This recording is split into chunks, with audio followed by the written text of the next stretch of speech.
ओम नमो भगवते वासुदेवाय। नमस्कार, स्वागत है आपके अपने YouTube चैनल में। प्रिय भक्तगणों, आज हम लोग जानेंगे श्रावण मास के शुक्ल पक्ष की पुत्रदा एकादशी व्रत की कथा के बारे में। इस व्रत की कथा और पूजन विधि, व्रत का महत्व सब इस वीडियो के माध्यम की जानकारी से प्राप्त करेंगे। संतान सुख और बच्चे के स्वास्थ्य, तरक्की और खुशहाली के लिए हिंदू धर्म में कई व्रत रखे जाते हैं। इन्हीं में से एक है श्रावण पुत्रदा एकादशी व्रत। अपने नाम स्वरूप एकादशी व्रत पुत्र प्राप्ति के कामना के लिए किया जाता है। मान्यता है कि इससे व्रती को सुनी गोद जल्द भर जाती है, पुत्र पाने की इच्छा पूरी होती है। इस साल श्रावण पुत्रदा एकादशी 27 अगस्त को मनाई जाएगी। आइए जानते हैं श्रावण पुत्रदा एकादशी व्रत का मुहूर्त, पारण, समय, पूजा विधि और महत्व। पुराणों के अनुसार एकादशी का व्रत मुख्यतः तौर पे 24 घंटे के लिए किया जाता है, अर्थात एकादशी के दिन सूर्योदय से द्वादशी के सूर्योदय तक इस दिन निराहार व्रत रखने का विधान है।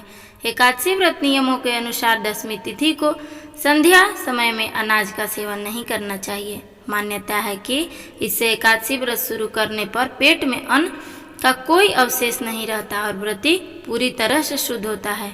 मान्यता अनुसार कई लोग इसे निर्जला भी रखते हैं।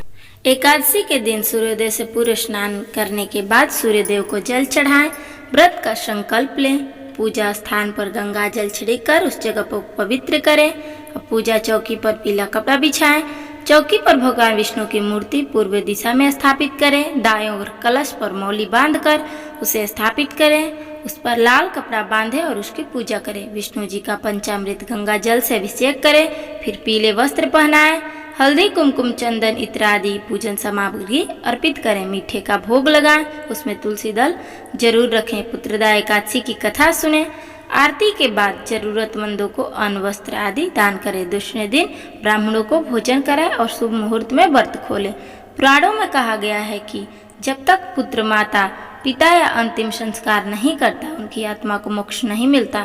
श्रावण पुत्रदा एकादशी व्रत पुत्र प्राप्ति के लिए बहुत ही शुभ फलदायी माना गया है। कई बार ग्रह दोष, पितृदोष के कारण संतान सुख नहीं मिल पाता, लेकिन श्रावण पुत्रदा एकादशी व्रत के प्रभाव से समस्त दोष खत्म हो जाते हैं और व्यक्ति भौतिक सुख प्राप्त करता है। एकादशी व्रत के दिन व्रती को सुबह देर तक नहीं सोना चाहिए, दोपहर और रात्रि में भी जागरण करें, भगवान विष्णु की भक्ति में लीन रहे। एकादशी के दिन मन और क्रम से शुद्धता बनाएं, ब्रह्मचर्य का पालन करें, किसी को अपशब्द न बोलें, मन में बुरे विचार न लाएं, क्रोध न करें। एकादशी व्रत के दिन चावल खाना बनाना दोनों वर्जित है, इससे पाप के भागी बनते हैं। इस दिन घर में सात्विक भोजन ही बनना चाहिए। व्रती को निराहार व्रत रखकर पूजन करनी चाहिए। एकादशी व्रत के दिन तुलसी में जल न चढ़ाएं। इस दिन तुलसी माता और विष्णु जी एक निर्जल व्रत रखती हैं। पौराणिक कथा के अनुसार एक बार सुकेतु मान नाम का बड़ा ही दयालु और उदार राजा था। प्रजा भी राजा से बहुत प्रसन्न थी। राजा के राज्य में किसी चीज की कमी नहीं थी, लेकिन फिर भी वह अपनी संतान न होने के चलते सदा दुखी रहते थे। राजा की ये बात सताने वाली लगी कि उनकी मृत्यु के बाद राजपाट कौन संभालेगा। उनका कहना था कि पुत्र के बिना उन्हें इस जीवन या किसी अन्य जीवन में सुख प्राप्त नहीं होगा। एक बार जंगल में भ्रमण करते हुए राजा की भेंट कुछ संतों से हुई। राजा ने अपनी परेशानी उनसे कही तो ऋषियों ने राजा सुकेतु मान को श्रावण पुत्रदा एकादशी व्रत करने को कहा। ऋषियों के कहे अनुसार राजा ने ऐसा किया। इस व्रत के प्रभाव से कुछ दिनों बाद रानी गर्भवती हुई और 9 माह उन्होंने एक सुयोग स्वस्थ पुत्र को जन्म दिया। तब से ये व्रत उन दंपतियों के जरिए किया जाने लगा जो संतान, विशेष रूप से पुत्र की कामना करते हैं। आपको यह जानकारी और कथा कैसी लगी? अगर अच्छी लगी तो हमारे वीडियो को लाइक करिए, शेयर करिए, चैनल को सब्सक्राइब करिए। हो सके तो कमेंट बॉक्स में अपना राय जरूर दीजिएगा। जय श्री राधे।